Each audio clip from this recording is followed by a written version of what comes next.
안녕하십니까. 행복한 아침 이재용입니다. 안녕하세요. 장예인입니다. 새로운 한 주가 시작이 됐습니다. 이번 한 주는 또 특별하죠. 4월이 마무리되고 5월이 시작되고 하는 그런 한 주입니다. 오늘은 4월 28일 월요일이고요.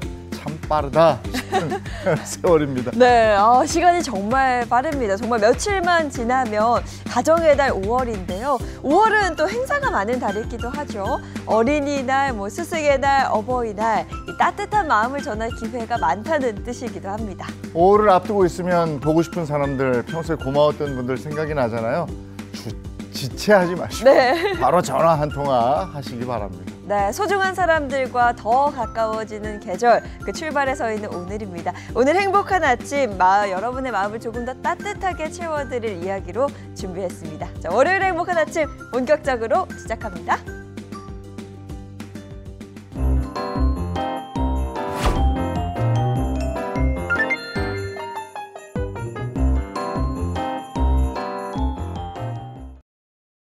새로운 한 주가 시작된 월요일 아침에는 어떤 소식이 들어와 있을까요? 모닝픽부터 시작하겠습니다. 손석구 평론가와 함께하죠. 어서 오세요. 안녕하세요.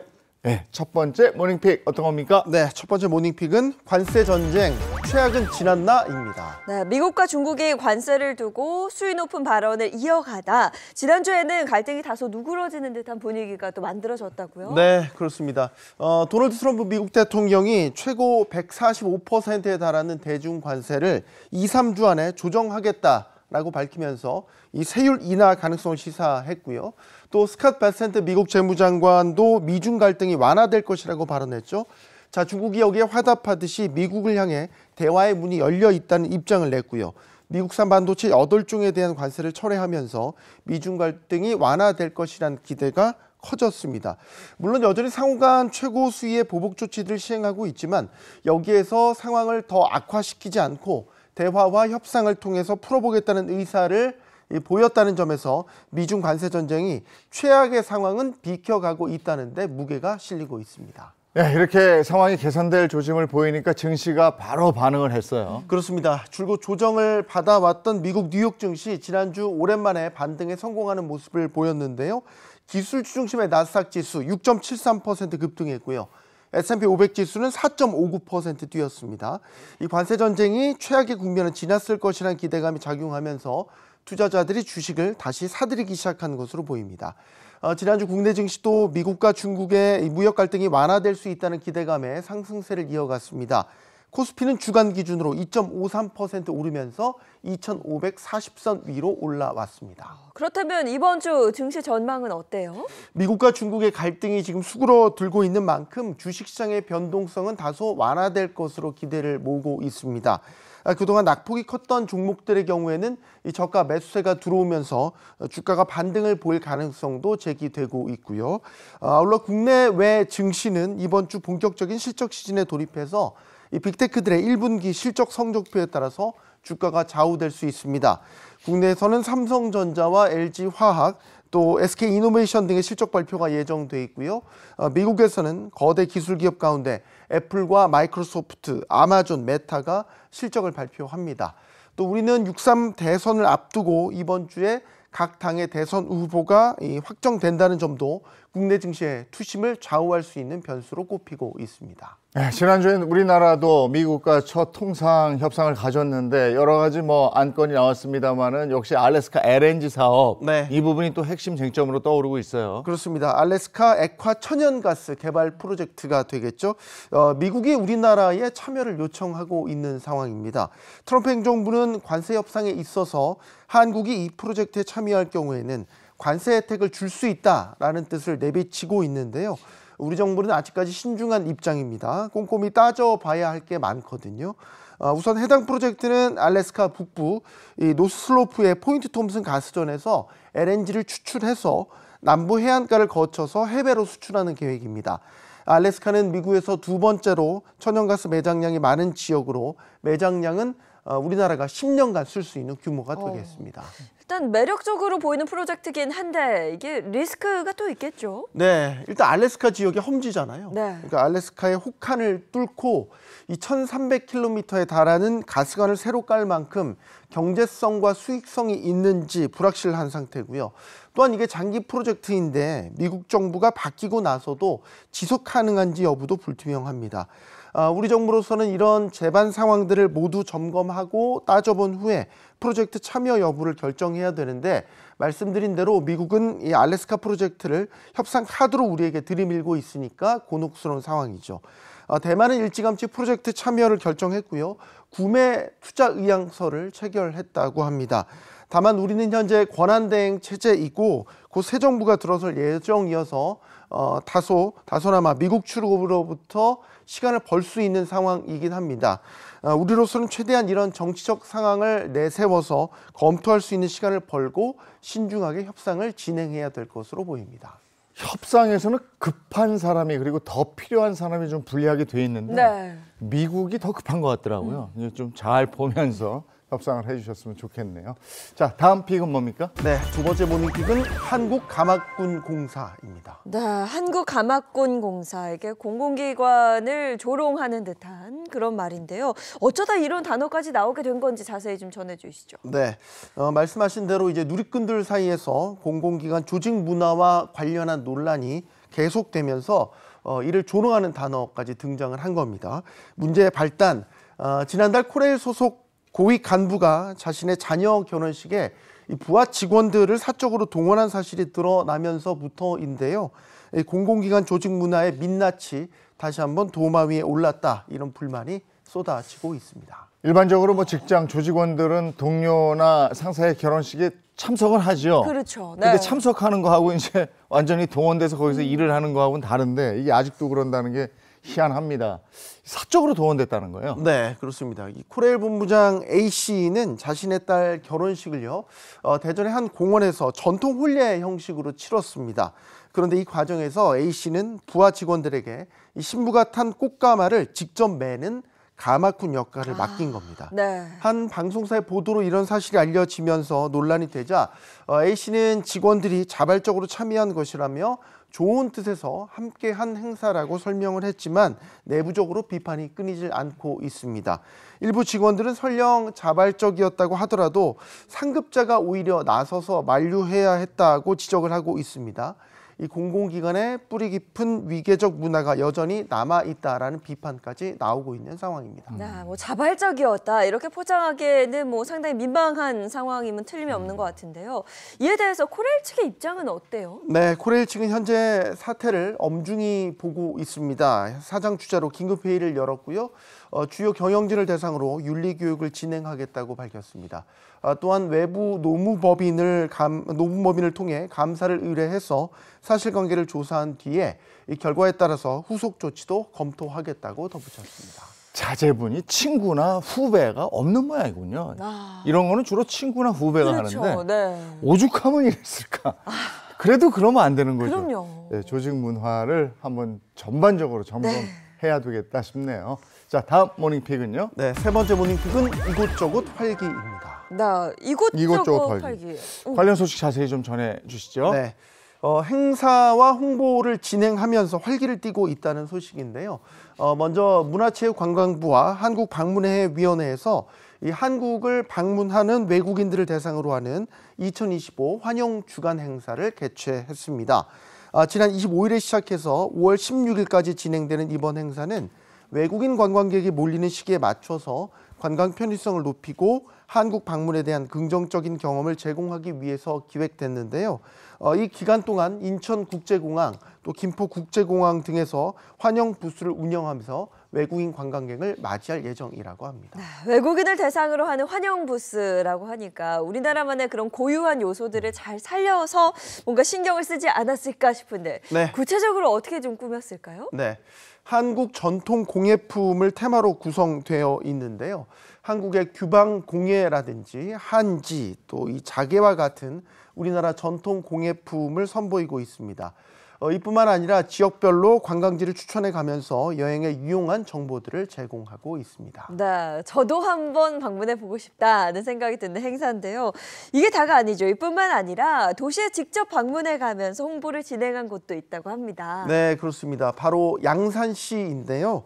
2026년 양산 반문의 해를 앞두고 전국 주요 도시를 순회하는 게릴라 홍보를 진행한 겁니다. 홍보를 진행한 홍보단은요, 4월 21일과 22일 총 이틀 동안 서울시와 세종시, 대구시를 방문하면서 양산시의 관광 자원을 알렸습니다. 네, 양산시 홍보단은 어떤 식으로 홍보했습니까? 네, 먼저 홍보 첫날인 지난 21일에는요, 서울역 광장에서 2026년도 양산 방문의 해를 소개했습니다. 특히 올해 처음 개최되는 양산 계란축제, 또 세계문화유산, 통도사, 미디어 아트 등 양산을 대표하는 관광 콘텐츠를 홍보하기도 했습니다. 관광 퀴즈나 룰렛 게임 같은 참여형 프로그램을 진행하면서 가족 단위 방문객들과 외국인 관광객들에게 큰 호응을 얻었는데요. 서울을 시작해서 같은 날 오후에는 세종시로 이동을 해서 홍보 활동을 진행했고요.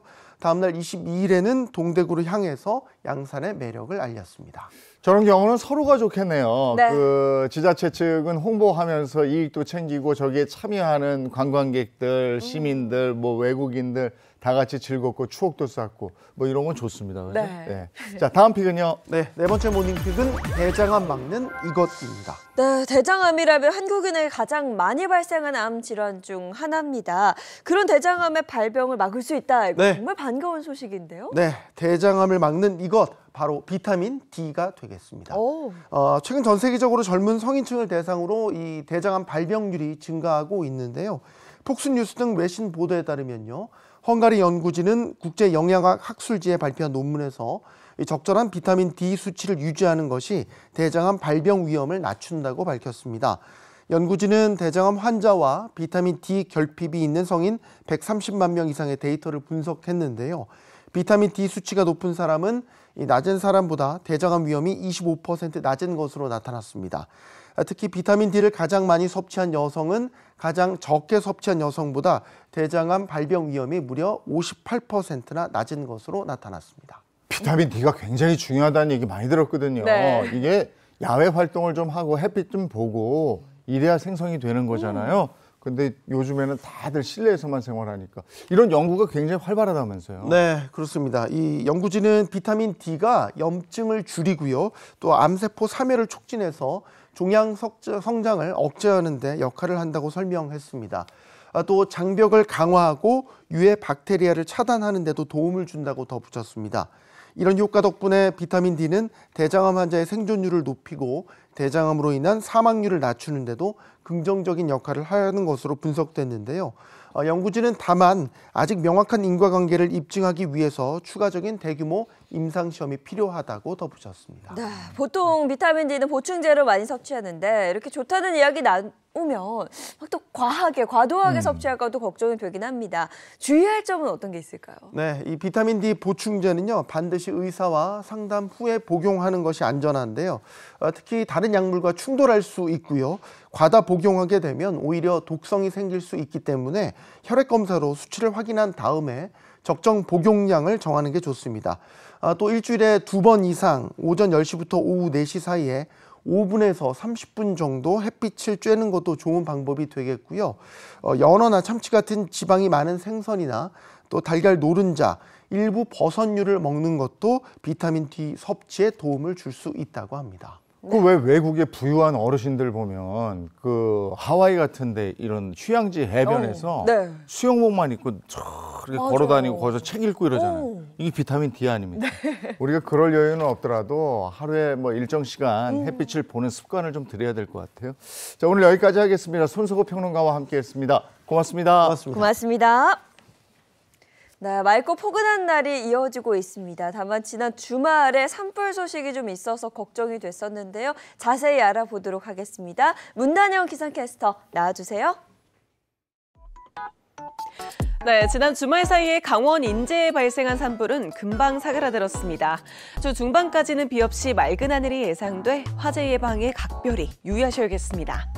이렇게 일교차 큰 날씨에는 대기가 매우 건조해지는데요. 동쪽 지역을 중심으로는 건조특보가 내려져 있는 가운데 서울과 수도권 일부에도 건조주의보가 발효 중입니다. 특히 동해안을 중심으로는 건조경보까지 내려져 있어서요. 산불 발생하지 않도록 주의하시기 바랍니다. 오늘도 한낮에는 기온이 훌쩍 오르면서 중부를 중심으로는 10도 안팎, 남부를 중심으로는 15도 안팎까지 기온차가 벌어집니다.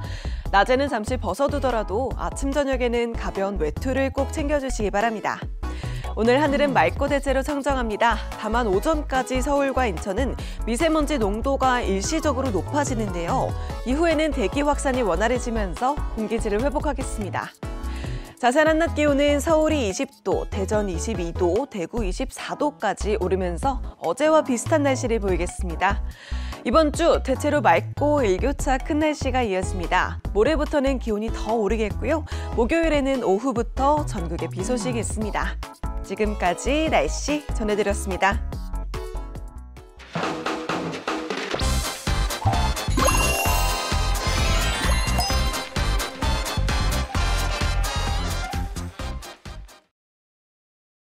네, 이번에는 기업 소식을 전해드리는 더 핫한 경제 시간입니다. 기업의 목적, 이윤 추구죠. 근데 이윤 추구뿐이 아니고 지구 전체 환경을 위해서 애쓰는 착한 기업들이 점점 더 늘고 있습니다. 지속 가능성을 염두에 둔 기업들의 행보 눈여겨봐야 될 것 같은데요. 지금 예인 씨가 진짜 가치를 만들어 나아가는 그런 기업들을 소개해 주신다고요? 네, 그렇습니다. 일명 지구를 지켜라 환경 파수꾼 기업들입니다. 먼저 유통업계에서 괄목할 만한 성장을 보여주고 있는 대형 할인마트 이사 소식입니다. 이사는 환경 캠페인을 통해 지난해에만 약 20톤의 플라스틱 쓰레기를 수거했는데요. 특히 오프라인 매장 내 플라스틱 수거함 설치를 확대하고 글로벌 재활용 컨설팅 기업과 협업해 수거된 플라스틱을 집게와 장바구니로 재탄생시키는 업사이클링을 실천했습니다. 업사이클링을 통해 버려진 플라스틱을 새롭게 재탄생시키는 기업은 또 있습니다. 바로 대기업 엘사인데요. 엘사는 지난 1월 장난감 업사이클링과 키링 제작 봉사활동을 통해 자원순환의 의미를 되새기는 시간을 가졌습니다. 엘사는 이렇게 분리하고 수독한 장난감의 분해 작업을 거쳐 플라스틱 재생 소재로 다시 활용한다는 계획입니다. 이번엔 다양한 사회공헌 활동을 통해 지속 가능한 미래를 꿈꾸는 항공기업 K사의 소식입니다. K사는 2004년부터 몽골 바가노르고 황무지에 푸른 숲을 가꾸는 사업을 진행하고 있는데요. 현지 사막화를 방지하고 도시명 방풍림을 조성한다는 취지로 지난해 5월에는 신입 직원과 인솔 직원 100여 명이 이곳에 나무를 심고 생장을 돕는 작업을 진행했습니다. 끝으로 지구의 내일을 지키기 위해 뉴욕의 심장 타임스퀘어에서 특별한 환경 캠페인을 벌이고 있는 전자제품 제조기업 엘사 소식입니다. 엘사는 타임스퀘어 전광판에서 멸종위기에 처한 동물들의 아름답고 역동적인 모습을 보여줘 생물 다양성과 환경보호의 중요성을 알리는 활동을 하고 있습니다. 지금까지 눈 표범, 흰머리 수리, 붉은 늑대, 모나크 나비 등 다양한 동물을 소개했습니다. 네, 지금은 이윤보다 가치를, 성과보다 지속 가능성을 추구하는 시대에 우리가 살고 있어서 기업들도 여기에 맞춰서 열심히 일해 나간다고 하는군요. 우리가 지금 이 시점에서 무엇을 선택해야 하는 것이 미래의 우리를 결정하는 단계가 됐습니다. 자, 오늘 기업 소식은 여기까지 하고요. 이번에는 우리 주변에서 일어나는 사건, 사고를 법의 관점으로 풀어보겠습니다. 그 법이 알고 싶다.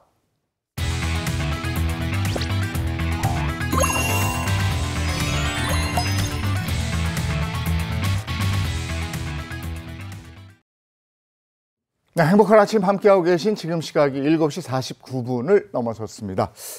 이번에는 우리 월요일의 고민 해결사 소개해드리도록 하겠습니다. 개그우먼 박수림 씨, 장진택 자동차 전문기자, 또 이호선 상담심리 전문가입니다. 어서 오십시오. 네, 반갑습니다. 네, 반갑습니다. 그리고 월요일에 법률 해결사죠. 강성신 변호사, 임주혜 변호사 함께합니다. 반갑습니다. 안녕하세요. 안녕하세요. 네, 이 교수님 오늘 준비한 주제는요. 네, 저희 함께할 첫 번째 주제는 이겁니다. 자, 도로 위에서 억울한 사고를 당했는데 되려 피해자가 처벌을 받게 될 상황에 처했다고 합니다. 저희 함께할 첫 번째 주제 이겁니다. 자, 불법 유턴 차량과 부딪혔는데 처벌을 받는다고요? 어떤 이야기인지 꽁트로 먼저 만나보시죠. 요즘 물가는 계속 오르지 월급은 그대로지 이대로는 가족들 건사하기 힘들겠다 싶었던 전 퇴근 후에는 가까운 거리에 배달 아르바이트를 하기로 했습니다. 오토바이는 아는 지인에게 빌리기도 하고 말이죠. 그렇게 쏠쏠한 용돈벌이 삼아 시작한 일에 재미를 붙여가던 어느 날입니다. 행복아파트 103동 1403호요. 네네, 금방 배달 가겠습니다. 여기 앞이니까 후딱 다녀오면 되겠네요. 어머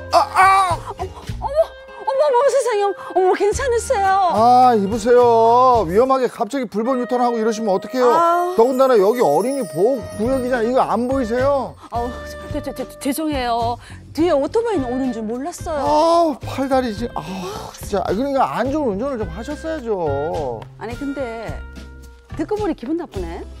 아니 그렇게 따지면 그쪽도 역주행하려고 하신 거 아니에요? 보세요. 여기 양쪽 차선이 이렇게 널널한데 갑자기 제 쪽으로 와서 끼어드셨잖아요. 뭐라고요? 잘못했네, 그쪽이. 아니 지금 뭐라고 그러시는 거예요? 아니 가해 차량은 불법 유턴을 한 것도 모자라서 오히려 제가 역주행한 거 아니냐면서 큰 소리를 치다가 CCTV를 확인한 뒤에야 과실을 인정했습니다. 인정했으면 끝난 거 아니냐고요? 아니요. 진짜 문제는 그 다음이었습니다. 여보세요? 그 아침 경찰서인데요. 이재용 씨 맞으시죠? 네. 제가 이재용인데 경찰서에서 무슨 일로 전화를...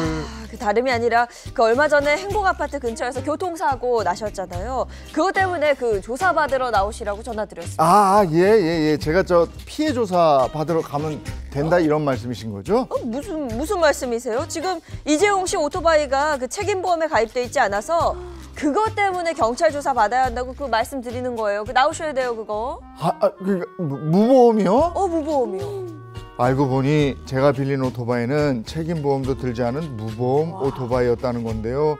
그 사실을 까맣게 몰랐던 전 한순간 피해자에서 가해자가 되고 말았습니다. 사고를 당해 다친 것도 억울한데 형사처벌까지 받을 수 있다니 이거 대체 어떻게 하면 좋을까요? 보험이 없었던 거죠. 이거 어떻게 된 일입니까? 자, 사연은 이렇습니다. 오토바이 운전자 A씨가 최근에 교통사고를 겪었는데 이런 이 A씨 오토바이가 1차선을 이렇게 달리고 있었는데 네. 이때 이 과정에 불법 유턴을 하던 다른 USB 차량과 부딪히게 된 겁니다. 이 얘기를 좀 자세히 들어보세요. 원래 이 A씨가 이 사고 차량인 이 SUV가 요 2차선에서 1차선으로 이렇게 차선을 바꿀 줄 알았더니 갑자기 확 불법 유턴을 해버린 거예요. 그러다가 이 오토바이 A씨가 타고 있는 저 차량하고 오토바이랑 같이 충돌을 하게 된 건데 아픈 것도 아픈 거지만 이게 지금 상대 차량 측엔 처음엔 이게 오토바이가 역주행을 했다. 네. 지금 저렇게 된 상황이에요. 그러니까 역주행을 했다 이렇게 얘기를 했는데 나중에 CCTV를 확인하니까 좀 보이시죠? 세상에. 그 과실 비율이 나중에 저런 상황인데 5대 5를 상대 측에서 주장을 한 겁니다. 이것도 황당한데 문제는 뭐냐면 이 A씨 오토바이가 책임보험에 가입이 안 돼 있던 거예요. 그러니까 이게 무보험으로 경찰 조사를 받게 된 건데 A씨는 아니 이대로 내가 혹시 처벌받는 건 아닌지 또 과실 비율이 정말 어떻게 돼야 되는 것인지가 궁금하다라고 사연을 주신 겁니다. 근데 이분이 사연에서 보니까 빌린 오토바이로 이렇게 아르바이트를 했다 이러지 않았어요? 그러니까 이게 보험에 들어있는지 안 들어있는지 이분도 몰랐을 것 같은데 어쨌든 이게 사고가 언제 날지 모르니까 보험을 들긴 들었어야 되는데 맞아. 이 부분은 잘못된 것 같습니다.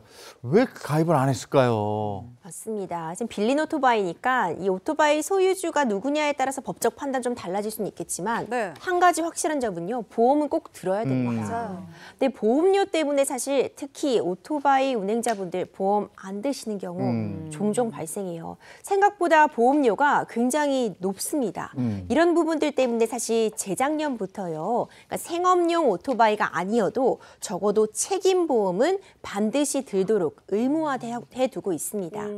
이 보험이 오토바이 관련해서 크게 3가지로 나눠볼 수 있는데, 그러니까 가정용 오토바이, 가정용이 있을 수 있고요. 그리고 이제 영업용이 아닌 오토바이, 비유상 운송용 오토바이가 있고 유상 운송용 오토바이가 있습니다. 우리가 흔히 얘기하는 그 배달용 오토바이는 이 유상 운송용 오토바이에 해당하는데, 이 유상 운송용 오토바이가 보험료가 상당히 비쌉니다. 일반적으로 최소한 들어야 되는 이 책임보험만 하더라도요, 연간 500만 원에서 700만 원. 그렇게 비싸요? 네, 이런 이야기들이 있어요. 종합보험까지 들려고 하면 이보다 액수가 더 높아지게 되는데, 국산차 기준의 보험료보다 2배가량은 비싼, 2~3배가량은 비싼 그런 상황입니다. 오토바이 보험료는요, 또 배기량이라던가 뭐 운행 기간이라던가 나이 이런 부분에 따라 달라지게 되는데, 아무래도 배달 오토바이 같은 경우에는 사고 위험도 높아지게 되잖아요. 그리고 내가 연령이 좀 낮다 하면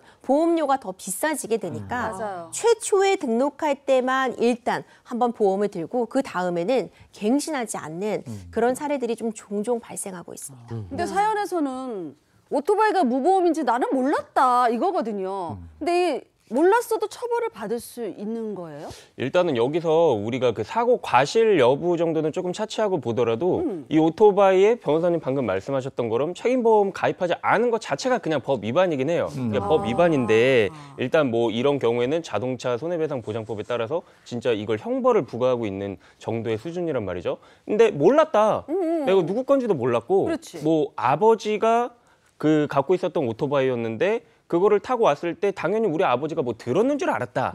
뭐 이제 이런 정도의 내가 전혀 이 오토바이의 소유권과는 관련이 없고 고의도 없었다면은 사실 이 사람이 형사처벌까지 받을까 그런 생각은 좀 들어요. 다만 어쨌든 그 책임보험에 가입하지 않은 오토바이를 쉽게 얘기해서 운행을 하다가 사고가 난 거에 대한 과태료는 처해질 수 있지 않을까 이렇게 생각이 듭니다. 네, 다행히 뭐 형사처벌까지는 안 갈 수도 있다. 이 부분은 정말 다행인데, 일단 사연에서 염려스러운 건 지금 가해 측 차량이 과실 비율을 반반 50대 50을 주장하고 있고, 또 사고가 발생한 구간이 어린이 보호구역이거든요.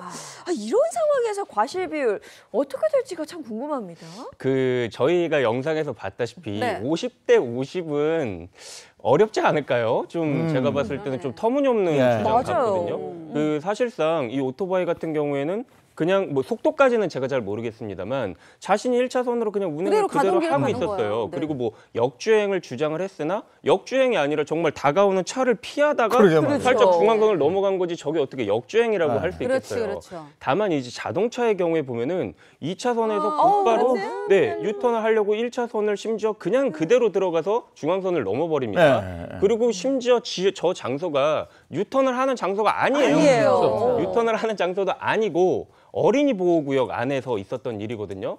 그래서 제가 봤을 때는 이 자동차 운전자에 대해서는 뭐 벌점이라든지 이런 것도 상당한 수준으로 어린이 보호구역이기 때문에 2배로 부과가 될 것 같고 50대 50을 주장하는 건 상당한 무리수가 있지 않나 이렇게 생각이 드네요.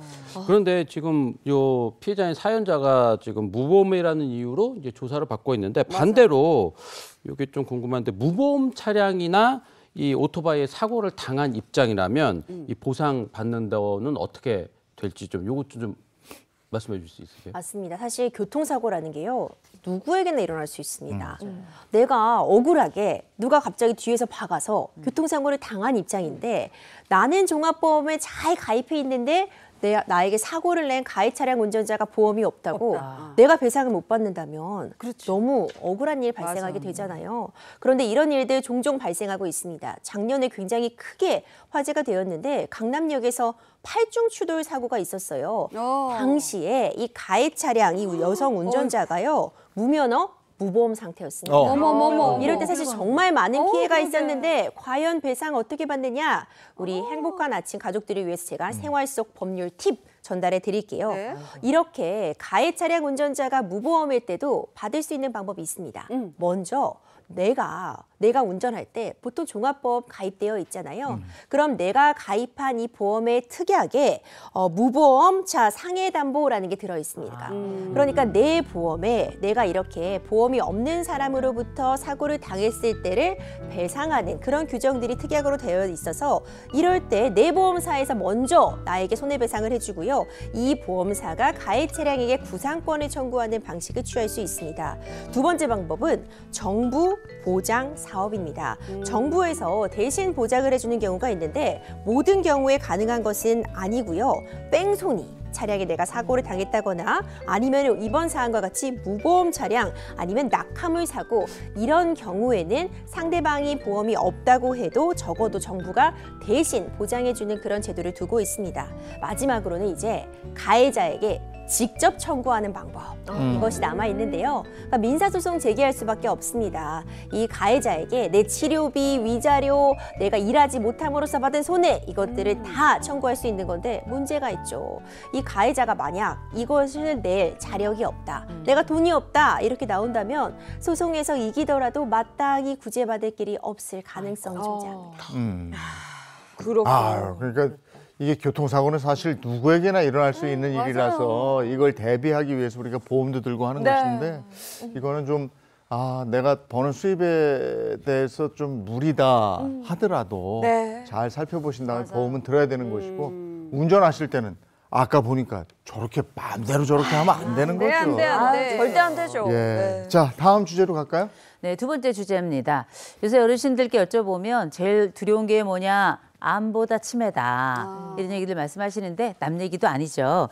그런데 이런 이유는 결국 치매가 얼마나 큰 고통이고 자식들에게 짐이 되는지 잘 아시기 때문에 이런 말씀들을 하시지 않나 싶어요. 그런데 지금 이런 얘기가 있습니다. 이 치매 자산가 아버지가 남긴 유언장 때문에 법적 분쟁이 벌어진 자녀의 사연, 바로 두 번째 이야기인데요. 그래서 함께할 이야기 이겁니다. 치매 자산가 아버지가 남긴 수십억 재산 행방은? 관련 이야기는 꽁트로 먼저 만나보시죠. 사업 수완이 남달랐던 아버지는 젊은 시절부터 사업을 해서 큰 돈을 벌었고 벌어둔 재산만 수십억에 달하는 자산가였는데요. 하지만 오래전 어머니와 헤어진 뒤에 두 차례나 이혼과 결혼을 반복하던 아버지는 저에겐 늘 멀고도 가까운 존재였습니다. 그런 아버지가 어느 날 또다시 재혼을 하겠다고 했을 땐 놀랄 수밖에 없었는데요. 박수림 씨 되시죠? 저희 아버지하고 재혼하신다고요? 진택 씨가 곳에 제 얘기를 했나 보네요.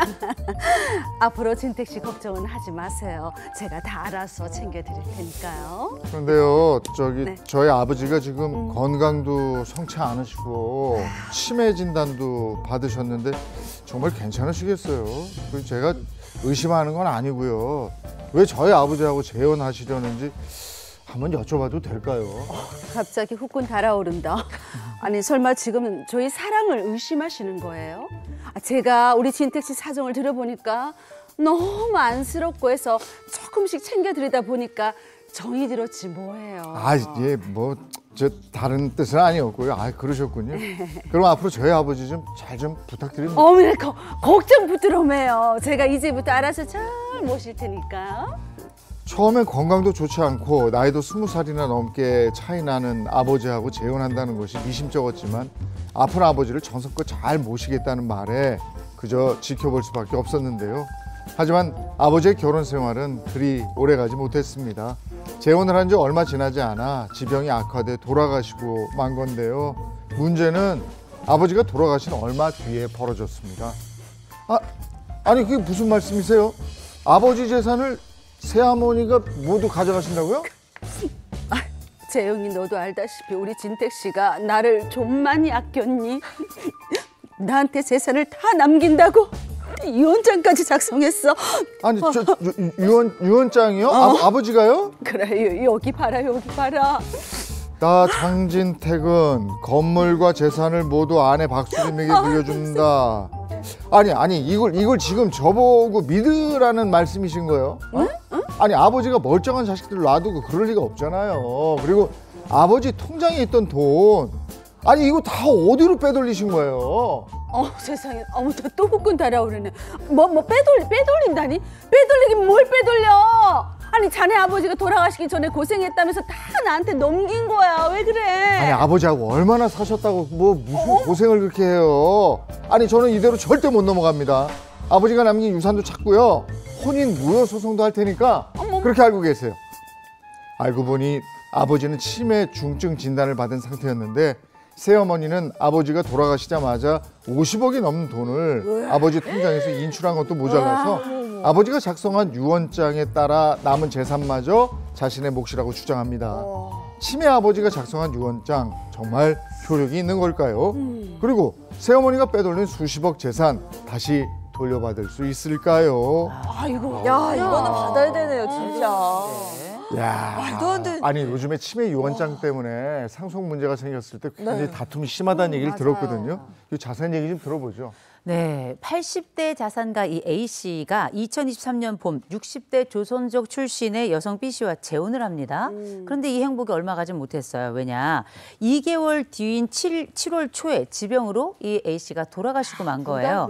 여기에 더해서 2달 전인 지난 5월에 A 씨가 중증도 치매 진단을 받은 것으로 알려졌는데 문제는 이 A 씨 통장에서 56억에 달하는 거액이 인출이 됐다는 겁니다. 그리고 나서 그 중심에 누가 있었는가? 새어머니 B 씨, 거기에 새어머니의 사위가 있다라고 하는 의혹이 제기됐는데 문제는 이 A 씨의 유언장이었습니다. 이 A 씨가 나는 자식 아닌 재혼한 내 아내 A 씨에게 이 재산을 돌려주겠다 이렇게 얘기를 유언 영상을 남기신 겁니다. 이것 때문에 이 A 씨 장남이 아니 새어머니가 치매에 걸린 아버지를 현혹해서 재산을 가로챈 거다 이렇게 경찰에 고소장을 제출한 겁니다. 그럴 수도 있겠네. 야, 평생 모은 50억이 넘는 재산을 결혼한 지 2달 정도밖에 안 된 아내에게 다 주겠다. 이거 자식들 입장에서는 정말 받아들이기 힘들 것 같은데 이게 결말이 어떻게 나오는지 궁금해요. 결말이 어떻게 됐어요?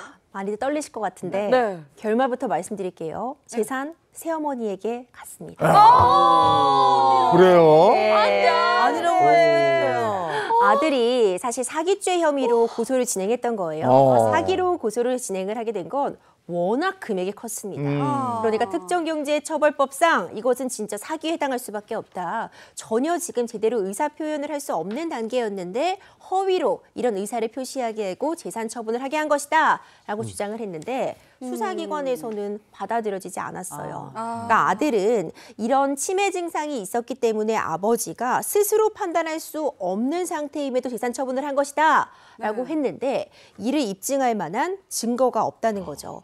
특히 중요했던 그런 부분이 이 사망 직전에 사실 건강 상태가 좋지 않으셨을 때 이 새어머니와 사위가 굉장히 거액을 인출해 나가기도 했거든요. 이런 부분들은 아들을 문제 삼았지만 받아들여지지 않은 거죠. 아까 중증도의 치매를 진단받았다면 제대로 된 의사 표현을 하기가 어렵잖아요. 그렇지 않아요? 맞습니다. 하지만 주요했던 점이 앞서 사례 설명에 나왔던 바로 그 유언장이었습니다. 그러니까 공증까지 받아둔 그런 유언이 있었는데 그 유언에 모든 재산을 이제 새 어머니, 그러니까 새 아내에게 넘기겠다고 밝혀두었는데 그 유언이 유효하다고 보았어요. 이렇게 확실하게 유언으로서 증거가 남아 있었고 그리고 또 아들 측이 주장했던 사망 직전에 한 달 반에서 2달도 안 되는 기간 동안 거액이 시어머니 계좌로 인출된 부분도 이것이 아버지의 의사에 반해서 인출된 것이다라는 뚜렷한 증거가 없다. 그렇기 때문에 유효한 의사 표시로 보게 된 거죠. 결국 무혐의 처분을 받았습니다. 야, 이 사건에서는 그 공증받은 유언장이 핵심 증거로 쓰여진 것 같은데요. 근데 이 치매를 진단받은 그 시점에서 유언장이 작성이 됐다면 사실 치매라는 게 의사 판단을 좀 할 수 없는 좀 흐려진 상태인 거거든요. 유언장이 이게 어디까지가 인정되고 어디까지 인정되지 않는 건지 좀 궁금합니다. 일단은 제가 봤을 때 이러한 사건에서는 그 의사 표시를 했을 때의 인지 능력도 중요하지만 이 유언장의 형식도 한번 우리가 생각을 해봐야 될 것 같아요. 이게 무슨 말씀이냐면 이 중증 치매 환자 같은 경우에는 이식의 상태가 사실 왔다 갔다 하잖아요. 어쩔 때는 좋았다가 어쩔 때는 나빴다가 이제 그래서 그때 당시에 의사가 어땠느냐 이런 부분에 대해서 주장을 해보고 입증을 해야 되는 문제도 있지만 이 유언장의 형식에 대해서도 예를 들어서 이 유언장에서 내가 우리 처한테 모든 걸 다 주겠다 이렇게 적혀져 있었는데 필적이 우리 아버지 필적이 아니야. 예를 들면 혹은 뭐 날짜나 시간 같은 게 구체적으로 특정이 되어 있지 않아. 막 증인도 없어. 네. 이러면 사실 이 유언장의 효력 자체를 무효로 돌릴 수 있는 방법도 있어요. 다만 이 사건에서는 제가 볼 때 공증을 했단 말이에요. 공정증서에 의한 유언이었어서 이 당시에 우리가 유언을 했을 때 그 공증인의 면전에서 이 망자가 지금은 망자죠. 그때 당시에 어떤 발언들을 했을 거예요. 그런 것들을 보아했을 때 그때 당시에 설사 이 중증 치매 장애에 시달리고 있었다고 하더라도 그때 유언을 할 당시에는 공증인의 면전에서 제대로 된 구술 말을 했다라고 판단이 될 수 있을 것 같아서 사기죄는 인정이 되지 않았던 걸로 보여지네요. 그럼 유언은 할 그 당시에 의사 능력이 있었다고 어떻게 입증할 수 있을까요? 뭐 방금 말씀드린 사건에서는 이제 공정증서를 작성했으니까 그 당시에는 의사 능력이 있었다 이렇게 우리가 좀 주장을 입증을 할 수 있겠지만 뭐 네. 여러 가지 경우에서 그때 당시에 어떤 그 치료 내역 같은 거를 봤을 때 굉장히 중증이라든지 아니면은 그 정도엔 이르지 않은 경증이라든지 이런 게 있을 수가 있고 그리고 그때 당시에 많은 사람들이랑 만약에 대화를 한 게 있다면 그 대화 내용 같은 걸로도 우리가 그 사람의 상태를 입증할 수가 있고 당시 행동 그리고 주변 사람들의 증언 이런 것들을 종합적으로 고려해 봤을 때 치매 증상이 있다고 하더라도 이 사람한테는 의사 능력이 완전히 결여된 정도는 아니다. 이렇게 볼 수 있을 것인지 아니면은 이 사람한테는 완전히 의사 능력이 결여돼서 이 사람의 의사 표현은 사실상 믿기가 굉장히 어렵다 이런 것들을 좀 종합적으로 고려해서 판단이 될 것으로 보입니다. 네. 아니 저도 부모님 간병해서 아는데 어떤 때는 또 맑으세요. 그러다가 어떤 때 이제 또 막 흐려지고 심해지고. 이게 왔다 갔다 하거든요. 네. 근데 이게 어떤 때 작성된 유언인지 그래. 뭔지 이걸 어떻게 판단하는지 나 그것도 모르겠어요. 실제로 이런 사례가 있었습니다. 아주 재산이 많은 유력 자산가가요. 1997년도에 유언장을 쓰는데 그 유언장 내용은 장남에게 모든 재산을 물려준다 이런 유언장을 1차적으로 썼습니다. 네. 그 다음에 2003년도에 유언장을 다시 씁니다. 이번에는 전 재산을 내 아내에게 물려준다 이런 2차 유언장이 있었는데 이 사이에 이 기간 사이에 치매 판정을 받았던 거예요. 그런데 여기서 끝이 아닙니다. 다시 2007년도에 세 번째 유언장을 작성하게 되는데요. 이번에는 유언장 내용이 전 재산을 장남과 아내를 빼고 나머지 자녀들에게 나눠준다. 이렇게 세 가지 유언장이 존재하는 거예요. 네. 그런데 시간 순서를 보자면 당연히 세 번째 유언장, 그러니까 장남과 부인 빼고 나머지 자녀에게 모든 재산을 나눠준다는 유언장이 지금 효력이 발생하고 있는 상황이 된 거죠. 근데 첫 번째 유언장에는 장남에게, 장남. 두 번째는 아내에게, 아내에게. 세 번째는 장남과 아내를 뺀 빼고. 다른 자식들에게 준다. 네. 이렇게 되어 있는데 중간에 치매 진단을 받았단 말이죠. 자, 그렇다면은 이게 치매가 유언장에 어떤 영향을 미치긴 미쳤을 것 같은데 결과가 어떻게 됐습니까? 1심, 2심 대법원까지 갔습니다. 네. 사실 엎치락 뒤치락 했었는데 일단 1심 법원의 판단은요. 세 번째 유언장, 그러니까 전 재산을 아내와 장남 빼고 자녀들에게 나눠준다라는 유언장의 효력을 인정을 했어요. 2심에서는 근데 정반대의 판단을 받았습니다. 중간에 치매 판정이 있었기 때문에 이것이 온전한 상태에서 의사표시를 한 것이 아니라고 보아서 2심에서는 효력을 부인했던 거예요. 근데 결국 끝날 때까지 끝난 게 아니죠. 대법원에 가서 다시 또 판단이 뒤집혔습니다. 1심과 마찬가지로 세 번째 이 판단에서는 효력을 인정했어요. 이 세 번째 작성된 유언장이 작성된 시점에 치매 판정을 받았고 일정 부분 건강이 안 좋았다고는 해도 의사 능력이 없는 상태였다라는 점까지는 확인이 안 되기 때문에 유효한 유언장이라고 봐서 결국 장남과 어머니를 제외한 자녀들에게 나눠주라는 이 효력을 인정을 했던 것이죠. 네, 유언장을 두고 계속해서 이 법원의 판단이 엇갈렸는데 왜 그랬을까요? 글쎄요, 제가 이 사건의 사건 기록을 본 건 아니지만 네. 이렇게 되지 않았을까요? 만약에 이 망인의 모든 이 유언장 3개를 전부 다 고려해서 보면은 굉장히 이게 왔다 갔다 하잖아요. 그래, 맞아요. 그러니까 의사 능력이 없었을 것이다라고 판단이 일견되면서도 사실 치매라는 거의 특성이 아까 말씀드렸지만 일시적으로 다시 돌아오기도 하잖아요. 맞죠. 그러면 일시적으로 그 돌아온 상태에서 세 번째 유연장을 썼다면 네. 당연히 그 세 번째 유연의 효력이 있는 게 되는 게 아니겠습니까? 맞아요. 또 그래서 그때 당시에 그 의사 능력이 있었을 때 세 번째 유연장을 작성을 했다면 이 유연의 의사 표시는 유효하다 이렇게 보지 않았을까 이런 생각이 듭니다. 이게 너무 안타까운 게 우리 사회가 점점 고령화되니까 이런 사건들이 자주 발생하는 것 같아요. 그러니까 이런 분쟁을 좀 막을 방법이 없을까요? 일단은 부모님이 많이 이런 그 증상이 악화되시거나 했다면은 우리 성년 후견인 제도를 좀 이용하시는 게 어떨까 싶어요. 사실 이런 사건이 많이 발발하는 이유가 그 망자의 사망 이후에 그 상속인들끼리 그렇죠. 다툼이 있으면서 뭐 그때 당시에 우리 어머니는 이렇게 말씀하셨다 막 이러는 문제들이 굉장히 많거든요. 그리고 또 치매 문제가 많이 이 사회적 문제로 대두가 되면서 그때 당시에 의사표시를 못 믿겠다 이러면서 자주 이런 다툼이 발생을 하잖아요. 네. 그래서 성년 후견인 제도를 이용을 하셔가지고 돌아가시기 전에 이 우리 뭐 어머니면 어머니, 아버지면 아버지가 어떤 재산적인 처분을 해야 될 때나 뭐 이럴 때 이 후견인의 감독을 받거나 아니면 후견인의 결정에 따르도록 그런 식으로 지정을 해두자는 거죠. 그러면 또 이런 문제가 추가로 생길 수도 있어요.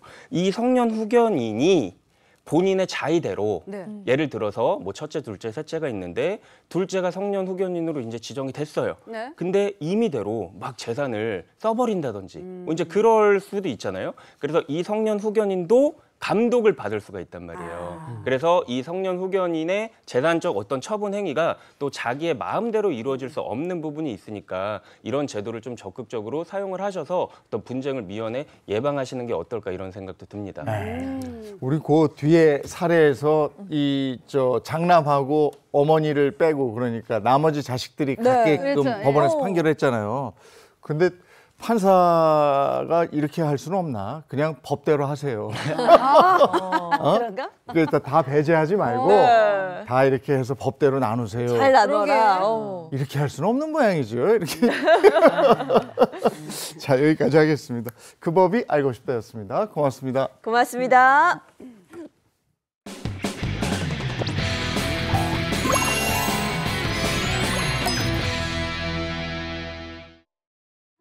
자, 이번엔 라떼는 마리아 시간이죠. 이번 주제입니다. 교복 어디까지 입어봤니? 그 시절 우리가 사랑한 교복입니다.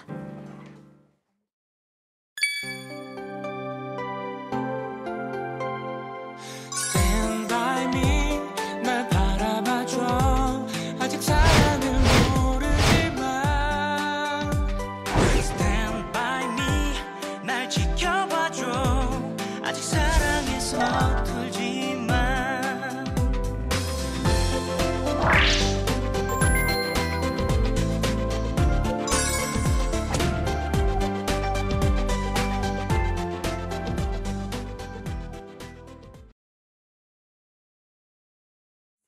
네, 오늘 라떼는 마리아 시간이죠. 이거 어울리는데? 어울려. 이쁜데요? 네, 오늘은 노래 한 소절로 시작을 해볼까요? 노래 들려주세요. 교복을 벗고 처음으로 만났던 너 그때가 이 노래가 너도 가끔 원래 노래 제목이 오래전 그날이잖아요. 네. 근데 이건 노래 제목을 다들 교복을 벗고 이 노래로 알고 계세요, 그렇죠? 그 시작이 아니에요. 교복을 벗고니까. 교복을 벗고 이게 흔하지 않은 가사다 보니까 네. 이게 좀 임팩트가 좀 세요. 네, 교복을 벗었다 이런 거 가사 없었잖아요. 그래서 네, 근데 이게 요 의미가 네. 이 고등학교를 졸업해서 갓 20살이 됐다라는 의미라서 이제 더 가슴에 와닿지 않나 맞아요. 생각이 듭니다. 그리고 사실 우리가 고등학교를 졸업한다는 게 어떤 의미입니까? 자유 아니에요, 자유, 프리덤. 그럼요. 네. 난리죠. 그리고 나서 뭐 했냐? 교복만 딱 벗는 게 아니라 다른 옷으로 갈아입으면서 일종의 성인식처럼 어른이 됐다라고 하는 사회적으로 통제를 받거나 혹은 지시를 받아야 되는 대상에서 스스로 결정해야 된다는 자유성과 자발성을 아주 상징적으로 보여주는 게 교복을 벗는 거잖아요. 그렇게 저는 교복을 벗고서 당시 유행하던 하얀색 와이셔츠에다가 겉에다 이렇게 노란색이나 이런 빨간색 그 스웨터 같은 걸 걸쳐서 옆에 장갑 엮듯이 딱 이렇게 묶어서 묶는 거? 어깨에다가 걸치는 이런 걸 한번 해봤는데 안 어울리더라고요. 그럼요. 아, 진짜 좀 어깨 너무 아쉬웠습니다. 넓어 보이죠? 안 어깨감. 어울려. 사실 저는 교복을 안 입었던 세대예요. 그래서 교복 자유라 세대라서 저도, 교복에 대한 저도 거는 잘 모르는데. 애기구나. 예. 근데 뭐 저희 저기 선배들이나 뭐 후배들도 마찬가지예요. 교복 딱 벗고 이제 이 하게 되면은 그 이제 갑자기 이제 캐주얼한 옷 입고 귀 뚫고 막 이렇게 갑자기 사회생활 나가기 전에 염색도 하고. 예, 뭐 교복에서 입었을 때 못했던 것들 그렇지. 그걸 막 이렇게 하는 그런 게 좀 그런 문화가 좀 있고 그랬었죠. 저는 바로 이 교복을 고등학교 2학년 때까지 입었는데 고등학교 3학년 때 이제 교복 자율화가 됐어요. 맞아, 맞아. 근데 이렇게 입었다가는 학도 호국단 형들한테 아주 맞았죠. 그렇죠. 요거 다 끝까지 닫아야 돼. 하고 요거 딱 요 호크라고 그랬어요 옛날에. 여기 있는 거 요거 딱 채우고 모자 탁 쓰고 이랬는데 초등학교에서 중학교를 간다는 것은 교복을 입는다는 거고 그게 사실은 어떻게 보면 중학교, 고등학교 6년 과정 동안 좀 억눌려지는 느낌이었어요. 맞아요. 맞아. 이 교복 사러 교복집에 가면 꼭 엄마 아빠하고 아이하고 신랑이 하는 걸 많이 보기도 하고. 맞아요. 예. 다툴 수밖에 없는 게 그런 거예요. 이제 동생한테 언니 교복 물려 입어라. 그냥 입어라고 3년밖에 안 입은 건데 이러면 이제 기분 상하죠. 난리 나는 거죠. 새 옷 입고 싶은데. 교복값도 네. 비쌌어. 이 비싸죠. 자매나 뭐 형제들이 있는 집안은 당연히 뭐 이렇게 물려 있고 그런 것들 너무 뭐 당연했고 그리고 뭐 자기 진짜 친형제 아니더라도 막 친척들 거라든가 뭐 동네 형들 거라든가 이런 거 물려 입는 거 이런 문화는 상당히 많았잖아요. 근데 뭐 요즘에는 이제 다들 하나 정도 낳고 막 이러다 보니까 이렇게 그래. 뭐 교복 물려 입고 이런 것들이 요즘에는 거의 없는 것 잘 같아요. 없죠. 잘 없어요. 저는 장진태 기자가 그냥 일반복을 입은 줄 저도요. 알았어요. 교복 같지 이게 않아요? 교복이었군요. 네, 잘 교복입니다. 어울리네. 똑같은 교복이에요. 근데 사실 우리가 처음 입어봅니다. 뭐 교복 입었던 세대들은 다 알지만 네. 원래 딱 교복 살 때 되면 애들은 어떻게 나 딱 맞게 하겠다. 엄마는 기본적으로 이만큼 길어야 되잖아요. 그래, 왜냐하면 맞아. 3년 내내 입어야 되니까. 거기다가 또 교복 안 사주고 언니 오빠 거 물려준다 그러면 울고 불고 창피하다 그러고 어머니 죄송합니다.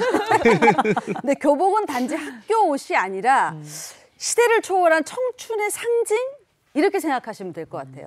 그러니까 드라마 속 주인공들이 교복을 딱 입고 나오잖아요. 그러면 당대 청춘들의 워너비 패션이니까 다 따라하고 싶은 거야. 그 시절엔 드라마만 보고도 아, 나 저 교복 입고 싶다. 이러했던 그런 기억들 다 있으실 거예요. 네. 자, 그래서 박수림이 준비했습니다. 교복만 봐도 설렌다. 교복 하나로 심장 저격한 드라마 속 교복 패션 베스트 3 준비했습니다. 먼저 3위. 아이돌 교복의 시작이죠. 드라마 드림하이 속 교복입니다. 아이돌 지망생들의 콘셉트답게 딱 떨어지는 교복 핏에 셔츠, 리본까지 마치 교복이 아니라 무대 의상을 보는 것 같은 그런 이미지잖아요. 네. 다 따라 입고 싶었어. 이게 사실 드라마는 드라마였어야 하는데 학생들은 그런 생각이 아니었나 봐요. 당시에 중고등학생들 사이에서 교복 리폼, 그러니까 고쳐서 입는 그 열풍이 좀 돌았습니다. 맞아, 맞아. 그래가지고 그냥 뭐 그게 교복 치마가 아니라 이게 점점 짧아져요. 아. 또 폭도 또 좁아집니다. 맞아. 그래가지고 일명 이제 교복이냐 똥꼬치마냐 이런 얘기들이 막 나와서 이거 막 나중에 학교 갈 때 엄마들이 보고 깜짝 놀라는 거죠. 그리고 나서는 뭐 등짝 등짝 스매싱도 스매싱? 하고 벗어라 다른 걸로 바꿔라 맞아. 난리였습니다. 맞아. 자, 그럼 계속해서 교복 하나로 심장 저격한 드라마 속의 교복 패션 2위입니다. 자, 음악 주세요.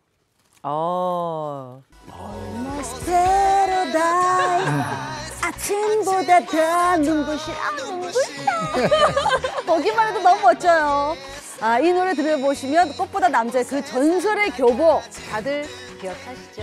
아, 예, 이때 그 드라마 속 이 F4, F4. F4가 입었던 이 명문고 재벌룩, 예, 이게 재벌룩. 정석이라는 평가를 받으면서 와이셔츠에 또 와인색 넥타이, 예, 그리고 금색 단추, 금단추. 예, 이거야말로 이제 화제의 중심에 딱 맞아요, 있었죠. 예. 맞아요. 요게 그 꽃보다 이 남자였죠. 네, 아, 참 이- 꽃보다 너무 좀 가슴 떨리는 드라마여가지고. 근데 이게 한국에서만 있었던 게 아니라 여러 군데서 리메이크가 됐는데 아. 일단 이 여러 아시아 쪽에서 리메이크가 되면서 각국의 교복 룩. 교복의 특성을 좀 보게 됐어요. 이제 가장 대표적으로 우리가 아까 보셨던 그 꽃보다 남자에 나오는 그러한 룩도 있었고, 요 지금 보시면 보이시죠? 앞 위에다가 이렇게 약간 타이트하게 입고 치마 짧게 입고, 요거까지 중국, 이거 다 일본인 것 같은데. 이제 일본에서 네. 이렇게 리메이크가 된 거고, 지나 보시면 이제 또 중국 룩도 중국이죠. 나옵니다. 이건 중국. 중국판 꽃보다 남자가 있는데 여기 보면 아, 한국 교복이 예쁜지 아니면 뭐 그렇지. 일본 교복이 아니면 뭐 중국 교복 제가 볼 때는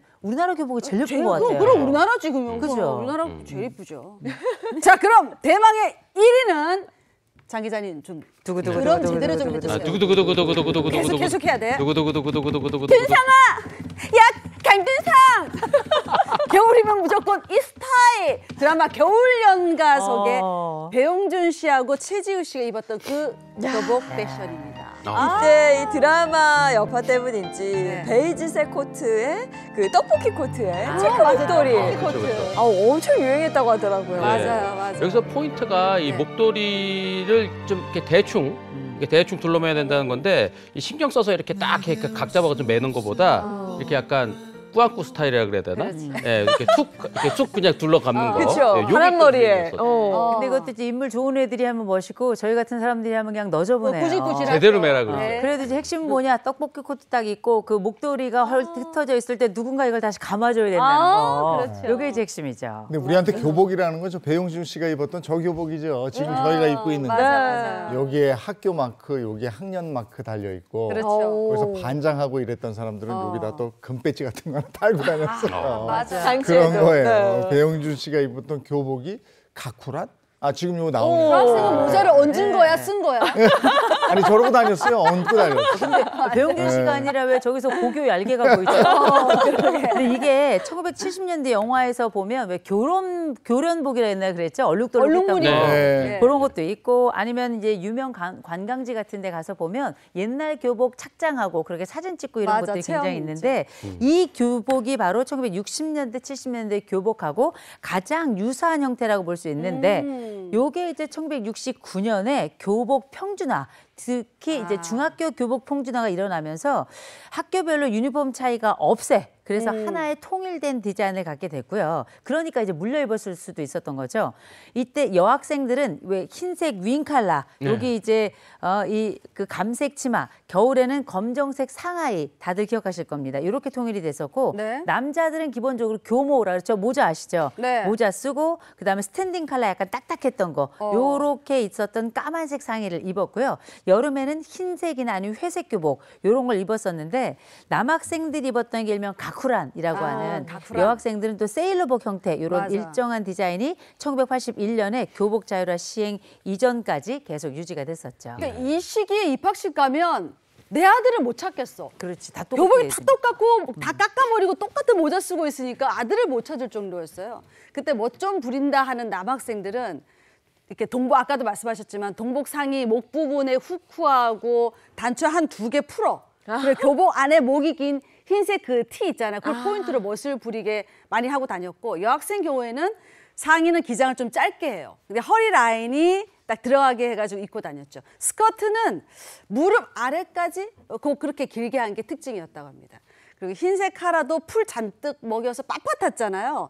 빳빳하고 다녔는데 그 강도가 너무 심하니까 여름이면 땀에 쪄져가지고 막 쩔어가지고 그 목 뒤에 쓸리는 그런 아이들도 있었다고 합니다. 네. 그리고 이때는 교복 살 돈이 비싸서 교복을 뭐 두세 벌 사는 집이 거의 없었고 그냥 단벌로 하나만 가지고 이제 막 이게 입었는데 이 여름에는 그래도 이제 좀 땀도 많이 나고 그러잖아요. 그래서 블라우스 같은 거 이렇게 2벌 사가지고 이렇게 번갈아 입는데 학교 오자마자 이 또 빠는 거예요. 네, 그때 뭐 건조기도 없던 시절인데 이걸 또 말리느냐고 뭐 선풍기에다 해놓고 뭐 드라이기로 하고 뭐 이랬었죠. 그 장마통에는 쉰내 난단 말이에요. 여기. 진짜 초등학교 졸업하고 지금 보니까 중학생들 까까머리 왜 이게 머리를 깎였나 몰라. 아, 군대 가는 것도 아니고 말이죠. 그리고 그때 대단했던 영화 있죠. 고교 얄개. 그때 그 교복들 보면 그 교복에 멋 부리려고 괜히 바지 뭐 줄여 입고 막 이랬어요. 맞아, 이 고교 얄개가 1976년부터 이어진 명랑 청춘 시리즈인데 그 시절 얄개들의 교복 패션이 교칙 반항과 멋부림의 결정체였어요. 일단 기본은 검정색 스탠드 칼라 교복이지만 얄개들은 교복을 이렇게 바꿨습니다. 바지는 통 넓게 나팔 바지, 그리고 상의는 기장을 줄이고 허리 라인을 넣고 모자는 비스듬히 각도는 예술적으로 눌러쓰기. 배치 위치도 슬쩍 옆으로 틀어서 이렇게 다는 게 바로 이렇게 얄개 스타일이 아닐까. 배지를 정석으로 안 달아. 약간 틀어서. 그렇게 다는 게 얄개 스타일이에요. 요거 이제 거기서 끝나지 않죠. 일단 썼던 모자는 구긴다. 챙을 딱 구겨주고 거기 신발은 뭐 하얀 운동화 아니면은 뭐 구두를 뭐 신기도 하고 그랬는데 그게 우리가 많이 봤던 이승현 씨가 주연했던 얄개, 고교 얄개 룩이라고 불렀던 건데 지금 사실 우리 지금 스튜디오에 나와 계신 분은 그 고교 얄개보다 그냥 벌을 쓰고 있는 것 같아요. 선생님께서 아무래도 너 나가라, 복도로 나가라 해서 쫓겨난 게 아닌가 이런 느낌인데 남학생들은 저렇게 딱 입었었고요. 여학생들 같은 경우는 이제 핵심은 누가 있는가 정점에 임예진 씨가 있었죠. 임예진 씨 너무 진짜 시리즈가 되게 많이 있었는데 거기 보면 일단 하얀 블라우스 이걸 어떻게 입느냐. 그리고 이 카라에다가 일단 풀을 빳빳하게 매기고 그다음에 일단 치마는 어떻게 허리 위까지 끌어올려서 접어가지고 약간 짧게 있는 게 중요했고요. 요때 이제 핵심 머리 보이시죠? 머리 밑 1cm. 요거 이제 단발인데 일명 요렇게 하고 나면 임예진 룩이다. 맞아. 다만 얼굴은 임예진이 아니었다. 네. 예, 이 영화가 이제 대흥행을 하면서 임예진 씨는 남학생들 사이에서 최고의 인기를 누렸는데요. 이 남학생들은 물론이고 이 대학생들이나 뭐 이런 사회인까지도 수첩이나 노트에 이 하얀색 이 컬러가 돋보이는 이 임예진 씨 교복 사진 이거를 넣고 다니시는 분들이 꽤 많았다고. 맞아요. 여학생들은 교복 아까 이렇게 풀 먹인다고 그랬는데 풀 먹이지 않으면 그리고 치마가 짧으면 이 작아가지고 이거 치마지. 남학생들은 요거 제대로 다 채웠는지 가방 똑바로 들었는지 모자 똑바로 썼는지 머리 길이가 어떤지 이거 가지고 그렇게 그냥 때렸어요. 아유, 근데 이 시기에도 교복 입고 다니면 교복만 봐도 어느 학교 학생인지 알면 뭐 차별 대우 같은 게 좀 있었다 그래요. 명문고 교복이면 좀 봐주고 그렇지 않으면 조금 더 혼나고 뭐 그런 경우도 있었다고 하더라고요. 자율화되기 전이지. 그렇죠. 그 당사자인 학생들 역시 교복에 따라서 등굣길 걸음걸이 역시 차이가 났습니다. 이 시기에는 교복, 교모, 배지로 자존심이 좌우되는 그런 시기잖아요. 그 명문고에 다니면 어깨가 저절로 펴져. 걸음걸이 역시 왠지 멋져 보이고 막 그랬어요. 근데 지금은 명문대 뭐 점프라고 그러죠. 과잠이라고 그러잖아요. 그 역할을 대신하는데 그 시절에는 뭐 교복이 일종의 특권이었던 그런 셈이죠. 여기 평준화 전이니까. 근데 뭐 옛날에는 중고등학교만 교복이 있던 게 아니죠. 대학생들도 교복이 있었습니다. 그 중에서도 이제 명문대를 다니는 학생들은 기본적으로 어떻게 스타일이 달라요. 나는 명문대야. 그래가지고 이 교복을 입고 다니거나 아니면 이 교복 자체가 그냥 교복 형태도 있었지만 이걸 이제 군복을 약간 변화시켜가지고 요거를 활용해가지고 입었던 경우가 많이 있었는데 그랬다가 이게 50년대, 60년대 있었지만 나중에 1960년대에 돌아가지고 나중에 교복이 없어지면서 특별히 대학생 교복은 먼저 없어졌거든요. 근데 어떻게 명문대생들이 이거 보여줘야 되는데 보여줄 수가 없잖아요. 굉장히 아쉬워했다. 대신에 어떻게 배지를 빠짐없이 잘 보이도록 이렇게 반짝반짝 닦아가지고 다니던 그랬던 선배들 얘기가 있습니다. 네. 그러고 보면 이 시절에 이 교복은 단순히 그냥 옷이 아니라 이 신분증이나 뭐 등급표 같은 뭐 이런 걸로 작용을 했는데 뭐 나 어디 고등학교 다닌다, 명문고 다닌다, 어느 지역의 학교다. 뭐 이 교복만 봐도 다 알 수 있었거든요. 그래서 이때 또 어떤 학생들은 이 미팅이나 뭐 소개팅 같은 거 나갈 때 일부러 다른 학교 교복, 좀 잘 나가는 교복을 빌려 입거나 명문고 배지 뭐 이런 것도 살짝 이렇게 달고 이렇게 이러는 친구들이 좀 있었어요. 아니 그리고 옛날에 분식점이나 빵집에서 이렇게 먹다가 학교들 가는 시비가 붙어요. 영대 막 우물 중대 용산 그런 거 있었고 근데 또 그게 아니고 또 교련복이 있었잖아요. 교련복 입고 다니는 사람들도 많았어요. 근데 사실 여학생들은 교련복을 따로 입지 않았어요. 근데 남학생들 교련복, 저희 오빠들 교련복 봤더니만 이게 재질이 엄청 더운 재질이에요. 그렇죠. 근데 이거 뭐 사시사철 군복하고 비슷하게 다 긴팔에서 다 접어서 입었잖아요. 뭐 땀띠 나고 난리였는데 그러니까 이게 입으면 덥죠. 안 입으면 매 맞죠. 울며 겨자 먹기로 먹었던 저희 오빠의 얼굴을 제가 지금도 기억합니다. 그러니까. 근데 이효수 교수 좀 놀았었나 봐요. 명찰이 삐뚤어진 게 배지를 약간 삐뚤하게 메고 다니는 학생들. 이게 아니 못 버리네 이게. 근데 교련복은 무기 소지가 가능한 그런 복장이었잖아요. 그때는 모형총 들고 제식 훈련 같은 거 했었어요. 다 했죠. 그렇죠. 여학생들은 그 구급법 배운다고 친구들한테 막 붕대 감기도 하고 삼각대. 머리 붕대 감고 막 그랬었거든요. 결혼 시간에 다들 또 긴장했었어요, 진짜로. 대충 하면 교관이 정신 안 차리나 또 소리 지르고 막 돌연 검열이라는 게 있었어요. 진짜 분기가 탁탁탁 잡혔어요. 결혼복은 근데 입고 있는 것만으로도 오늘은 숨 돌릴 수 없는 날이구나 이렇게 얘기할 정도로 아주 긴장들을 많이 했지. 그 옷 입고 그 학교 운동장에서 제식 훈련 같은 거 이런 거 하면은 땀이 그냥 막 진짜 그 많이 땡볕 나. 밑에서 막 땀이 줄줄 나고 그러는데 이게 땀 배출도 안 되고 진짜 그리고 방수도 안 되고 비 오는 날도 또 막 제식 훈련하고 그러고 뭐 훈련하고 그러면은 진짜 끔찍했거든요. 막 냄새 나고 막 그랬는데 이 고통의 이 교련 시간 이게 1988년에 이게 이 교련이 폐지되고 이 교련복도 추억 속으로 사라지게 됩니다. 그렇구나. 그 교복도 자율화가 되잖아요. 80년대 초반으로 기억하는데. 1985년이에요. 맞아요. 교복 자율화 조치가 나오면서 학생들은 청바지, 뭐 점퍼, 뭐 운동화 이렇게 다 자유롭게 입고 등교할 수가 있게 됐는데 뭐 입고 가야 되나 이게 또 고민되는 거야. 눈치 보이고. 이거 되게 큰 문제인 게 아예 교복 입을 때는 그것만 그냥 입으면 되니까. 뭐 누가 잘 살고 못 살고 뭐 이런 게 없어요. 그냥 다 똑같이 입고 그냥 똑같은 옷 입고 맞아. 걱정 안 하고 아침에 학교를 가는데 이제 교복 자율화가 딱 되면서 이게 스트레스가 되는 거죠. 오늘 아침 뭐 입나 다른 그래. 애들보다 더 잘 입거나 못 그렇지. 입거나 이게 한 번에 막 차이가 나니까 저희는 입어도 되고 안 입어도 되는 시대를 같이 겪었는데 저도 참 옷 입을 때마다 다른 애들 중에 메이크업 있는 애들이 이렇게 있었어요. 수영이 비교되고. 기억하지, 수영이. 아유. 메이커, 그래. 아직도 기억해. 한수영 변호사요? 다른 수영이. 그래서 이때 그 교수님 말씀대로 이 메이커 시장이 폭발적으로 증가했습니다.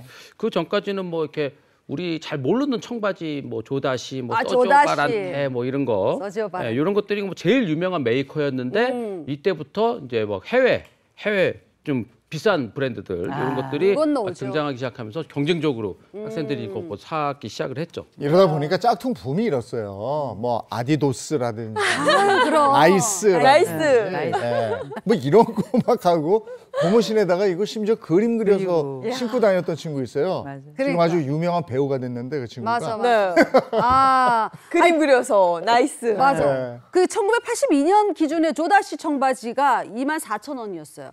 그리고 아까 뭐 나이땡 운동화가 22,000원이었어. 그러니까 그야말로 청소년들에게는 선망의 대상이 됐던 거죠. 그 브랜드가. 아유, 아유, 생각해 보세요. 저희 이제 뭐 지금 북쪽 얼굴 되게 유명한 브랜드잖아요. 네. 그거 이제 등골 브레이커라고 많이 불렀었는데 생각해 보면 이게 애들 기죽지 말라고 한 건데 부모들이 나중에 걔네들 입고 안 입게 되면은 부모들이 입었던 거 알고 계시죠? 근데 이게 그때는 뭐 다 메이커 신어야 되고 다 그랬지만 저희 성장할 때는 메이커고 나발이고 언니 옷이 제일 예뻐가지고 언니 일어나기 전에 얼른 입고 도망하면 이제 그날 저녁에 와서 어마어마하게 싸우는 거죠. 무엇보다 언니 건 나한테 안 맞아. 그럼 어떻게 입고 나면 어디 갔는데 터져요. 그렇지. 언니 미안하다. 근데 교복 입고 다녔을 때는요. 그 장점도 있었어요.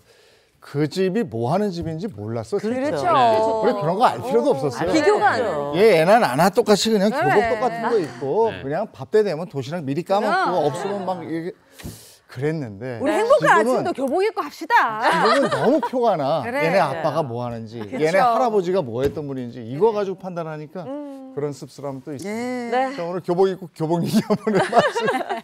고맙습니다. 고맙습니다. 네, 맑고 화창한 날이 이어지고 있습니다. 오늘 날씨가 어떤지 궁금한데요. 문한영 기상캐스터, 오늘 날씨 어떤가요? 네, 월요일 아침 서울은 화창합니다. 기온도 평년과 비슷한 수준으로 현재 서울의 기온은 12.4도를 보이고 있는데요. 다만 아직까지는 보시는 것처럼 전국에 바람이 강하게 불고 있어서요. 바람은 다소 서늘하게 느껴집니다. 한낮에는 지난 주말처럼 포근한 날씨가 이어지겠습니다. 이렇게 일교차 큰 날씨에는 대기가 건조해지는데요. 동쪽 지역을 중심으로 건조특보가 내려져 있는 가운데 서울과 수도권 곳곳에는 건조주의보가 내려져 있습니다. 특히 동해안을 중심으로는 건조경보가 내려져 있어서요. 산불 발생하지 않도록 주의하시기 바랍니다.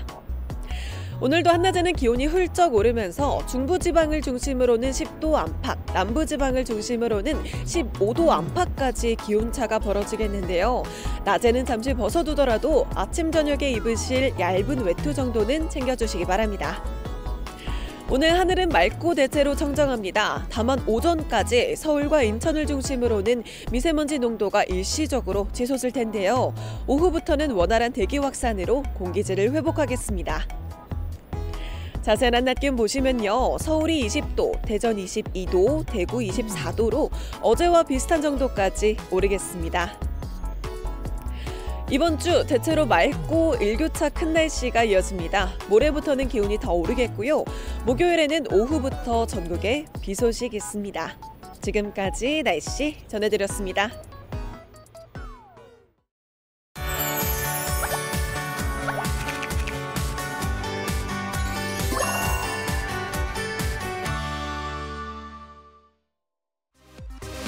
한국전력이 글로벌 스탠다드에 맞는 효율적인 지배구조를 정착시키기 위해 지난 24일 자율 책임 경영 협약을 체결했습니다. 앞으로 한전은 오늘 천명한 자율 책임 경영 원칙을 바탕으로 출자 회사의 자율성을 존중하고 성장을 위한 지원을 아끼지 않겠습니다. 이를 통해 출자 회사들이 스스로 결정하고 스스로 책임지는 경영 문화가 우리 안에 정착되어 가기를 진심으로 기원합니다. 한전은 이번 협약을 시작으로 공공기관 내 출자 회사 관리 체계 모범 사례를 제시하고 나아가 국내 공공기관 관리 체계에도 참고할 만한 성공 사례를 만들어 나가기 위해 노력할 계획이라고 전했습니다. 한 주가 시작됐는데 이번 주에는 4월과 5월이 같이 있잖아요. 네, 맞습니다. 4월 마무리를 잘해야 또 5월 기분 좋게 문 열 수 있으니까요. 오늘 하루도 행복하게 보내시기 바랍니다. 좋은 하루 보내시고요. 저희는 내일 아침 7시 30분에 돌아올게요. 행복한 아침, 행복한 하루 되십시오. 고맙습니다. 고맙습니다.